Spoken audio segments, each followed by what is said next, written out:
I've got the decapitator on there. Now this track, I like saturation, I like making things warm, and what I'll do is I'll put things on that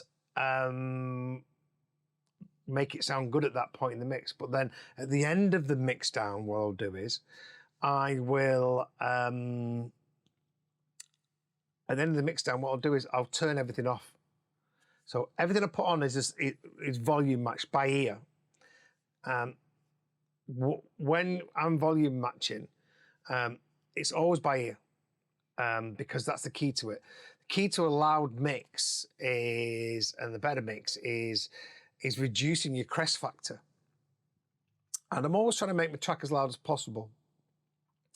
And I'll show some techniques for that within the video.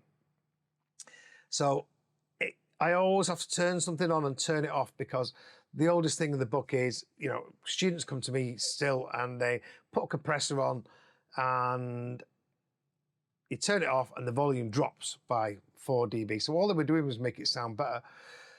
So I always level match by ear on everything that I do. It's super important. That's the key to a good mix. So yeah.